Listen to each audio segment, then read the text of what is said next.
one of our core philosophies is we want you to be fit and happy, not fit and miserable. And if these are foods that you will truly remember, one of my litmus tests is, will I remember this in at least 2 weeks' time? Right? We get the chips, the cookies, the packaged stuff.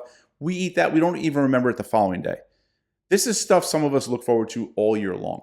Go for it. Enjoy it. But again, to our earlier point, really savor it. Pretend you're a food critic. Really experience it. And also, if you really want some more, that's fine. But build it into your day.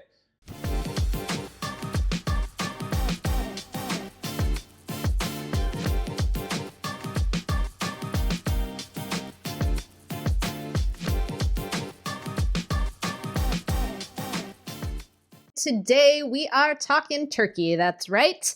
It's Thanksgiving once again, but don't panic because Adam and I have our favorite tips and tricks and we're going to help you get through this holiday feeling awesome. All right, Adam, let's jump right in. All right, here we go. Number 1, don't let the holiday effect get the best of you. What I mean by that is we have a holiday coming up or a vacation or something in the future and we think, I'm going to indulge then. Why bother now? And part of us is like, screw it. I'm going to eat whatever I want then. Why not eat whatever I want now? I want to challenge you to flip that and make the most of the routine meals, the routine days you have in front of you. So this way you can indulge on the holiday or vacation or whatever is coming up guilt-free, right? As it should be anyway. But then it'll be truly guilt-free, right? There's no reason to go into it saying, screw it, why bother? Let's make the most of what we got in front of us. Right. Yeah. I mean, you want to go into that day feeling good, right? Like everybody wants to enjoy the holiday, not regret the holiday. All right. My first tip is eat regularly on the day of the holiday, which can be a little tricky because I don't know about you, Adam, but like we set weird times to eat the big meal. It's like 3:00. Yep. So what do I do before? What do I do after? If you're hungry, eat. Don't put it off. Don't make it this big monster you've got to wrangle once you get that feast in front of you because it will clobber you. So if you're hungry at your usual time in the morning, enjoy your breakfast, right? If it's at an odd time like 3:00, well, maybe a snack so you're not going in ready to gnaw somebody's arm off, right? But eat regularly. Don't deny the hunger, okay? Because then it will just be really hard to manage when you've got a bounty in front of you. So true and so important. Hunger is the best appetizer. And if we go into that meal ravenous, we're going to be irrational, right? Ravenous equals irrational. We can't control what we crave when we're hungry, but we can control how often we eat. So let's make it easier on ourselves. I love that. Cool. All right. My next tip is, speaking of the big meal, speaking of the day, I know Thanksgiving can be very challenging for some people. And I think it's important for all of us to remember that our life is not a Norman Rockwell painting, right? What I mean by that is, we all have expectations. We all have things we think should be a certain way. Try to just let it be, right? Just enjoy the people around you as much as you can. I know this is way easier said than done, right? There's some people that just trigger us in a way that no one else can trigger us, right? They frustrate us. They just get under our skin. Try to just embrace that. And one of the reasons why this is so important is because when we're feeling negative and we're feeling stressed or frustrated or just like we want to just, we can't take someone, we're more likely to overeat. So if we can go into this and let the people who challenge us be our teacher in some way, I think we will all be better off.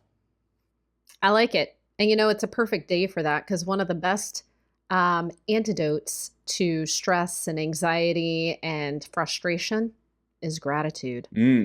So as hard as it is, and maybe it's through gritted teeth, I am grateful for you, is a great response to those people who get under your skin. Oh, so much easier said than done, but so worthwhile. It truly is. And as you said, Thanksgiving is all about gratitude. Gratitude changes your attitude. And if you can go into it being grateful, go for it. You know what? Yeah. Be grateful that you are not those people. Be grateful that you don't see them all the time. How about that? Yes, absolutely. And saying I'm grateful for you might actually shut them right down. Because my guess is they know they're getting under your skin. Yeah. Right? Yeah. But anyway, that's probably a different podcast for a different time. Okay, my next tip. Hey, y'all, don't be afraid of your favorite foods. Have them. Enjoy them. And I will say, we do hear this, Adam. Clients who are working with us, and here we go into the holidays. Well, I really shouldn't have my Aunt Mary's favorite pumpkin pie. Oh, well, why? Do you not like it? Well, no, I really love it. Then you should have it, all right? And enjoy it and be present with it if you actually love it. And think about this, guys. I mean, this sounds a little cuckoo nuts, but I'm telling you it works. Like, think about how you treat somebody you actually really love, right? You are present, you are listening, you are tuned in. Maybe you're sitting there at the table with Aunt Mary's pumpkin pie. It sounds cuckoo nuts, I know, Adam. But guys, like, don't just inhale Aunt Mary's pumpkin pie. Experience Aunt Mary's pumpkin pie. Have the foods you love and enjoy them. And by the way, don't force yourself to eat the mashed parsnips you don't like that Uncle Joe brought, right? Like, I don't know why Uncle Joe likes mashed parsnips, but you don't have to eat them. So that's my tip. I love it. And it is not cuckoo nuts at all. I think people often daydream about their favorite foods, and then when they actually eat it, they're just shoveling into their mouths. So I think what you're reminding us of is treat it like you're a food critic. Appreciate the taste, the texture, the environment, but really enjoy it. Experience it, as you said. Don't shovel into your mouths. I love that. Yeah. Thanks. Yes.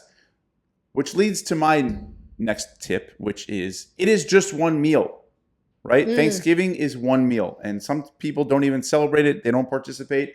If you do, great. If you don't, great. But it's just one meal. And we all have missteps. We all make quote unquote mistakes. I don't think there's mistakes in dieting or nutrition. It's just life. Right. But the one thing I know is we all will make mistakes, or however you want to call them. The real question is, how quickly will you recover? That is the magic, because our most successful clients, and I promise you will get there if you stick with us, all have learned to deal with their mistakes by recovering right away. They don't let it turn into the next meal or the next day or the next week or sometimes the next month, right? They don't have this screw it mentality. It's not all or nothing, because as we know, it always leads to nothing. So focus on getting back on track right away, and we'll be great. Very good. Now, Adam, I do have a counter. You keep saying it is one meal. It is one meal. What about leftovers? Right? Like, I feel like some people really struggle with that part of this holiday. It's like, okay, yes, we had that one meal, and now the leftovers exist in this house, and I love them, and I look forward to them. Good. Love them. Here's what you do. You don't have extra meals of Thanksgiving dinner. You just make them part of your normal meal routine. I'll give you an example, and I think this is really helpful, actually. One of my clients loves seasonal treats, right? Trader Joe's, by the way, which I'm convinced Trader Joe's is just a store that sells snacks and seasonal treats. It's I know that's not the only thing they sell, but they make things very difficult. And it came time for pumpkin season, right? A lot of people are really into pumpkin products. And I said, look, we don't have to be afraid of this. We don't have to worry about this. The key is, don't make those seasonal treats and snacks extras in your day. I want to see them incorporated into your meals. And that's all you have to do with these leftovers from Thanksgiving. I give you permission to incorporate a little sliver of pie with your eggs.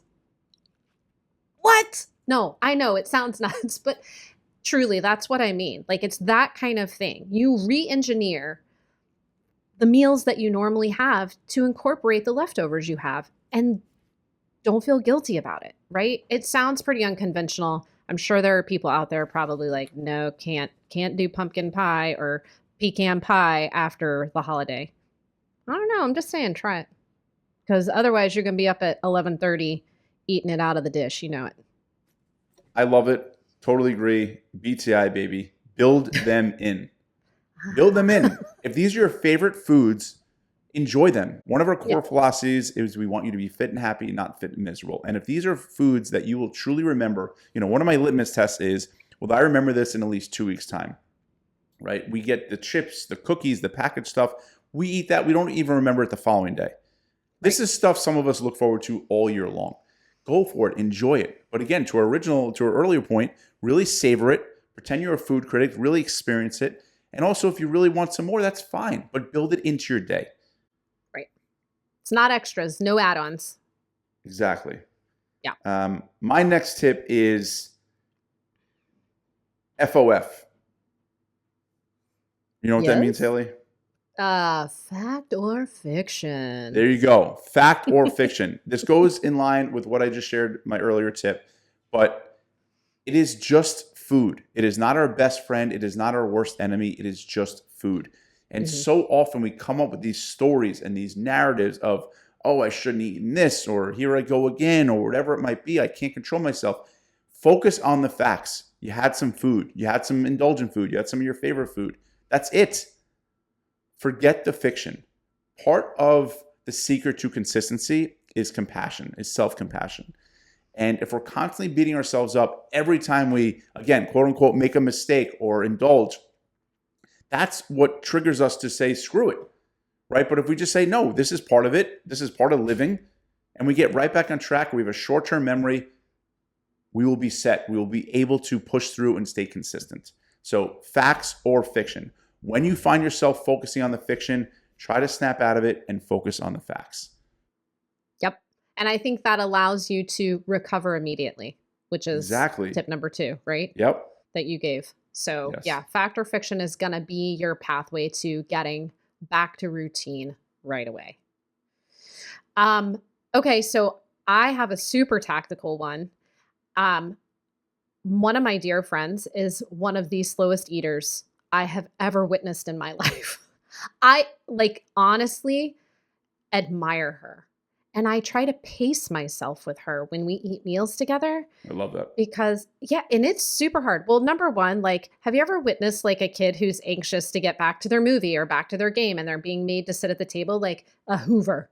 Yeah. Right? I do this with my kids and I'm like, oh, great. All 4 of us are here tonight. And in 2 minutes, both of my kids are gone. And I'm like, well, I just sat down. I just took my first bite. Yeah. But I think about pacing myself with my good friend, and it also benefits us because I can sit and enjoy the meal with her. I get to visit with her longer. I practice the slowing down. And I think that's a really great tactic. Find that person at your Thanksgiving dinner table who is the slow eater and pace yourself with them. And I think you'll be surprised, first of all, how much more you enjoy the meal. And second of all, maybe how much less you eat. Yes. Yeah. Eating slowly is so, one of those things sure. But it's one of those things yes. But until you test drive it and actually do it, you don't know. And it really makes such a difference. And I think the best way to, you can just mirror someone and kind of pace yourself with them, but also taking sips of water between bites of food, putting your utensils down between bites of food really helps a lot as well. When you slow down, you really allow yourself to feel how you feel as you're eating, right? It's so easy to just kind of shove all this food into our mouths and we don't even realize how full or how much we've eaten. But when you're eating slowly, you allow yourself to process it. Yep. Awesome. My last tip is movement. A little movement goes a long way. And we might feel tired and lethargic from the food we eat. The challenge is when we feel a certain way, we usually act a certain way, right? Our feelings often dictate our actions. Ideally, we want to let our actions dictate our feelings. And it is amazing what a little movement, even just a little, just going for a walk around the block, whatever it might be, walking around the house, it helps us feel a little energized, a little more, a little less lethargic. So a little movement goes a long way. I will challenge you to get a little movement. Well, I'm just going to piggyback on that one because that was the last one I had as well. But I would say take it a step further and involve those in your house, right? You probably have company, maybe not, but make a plan for it as well and make it fun. Adam, something we do, and this helps me pace myself at the meal. we sometimes turn on Just Dance on the Switch, or we play Twister. You know, I ain't playing Twister feeling stuffed. Like, if my Yeah. kids are expecting that, the Twister is out and it's ready for us. Like, I definitely have to think about that. And so I think doing like fun physical activities after the meal, I know it's really challenging, but it can be helpful.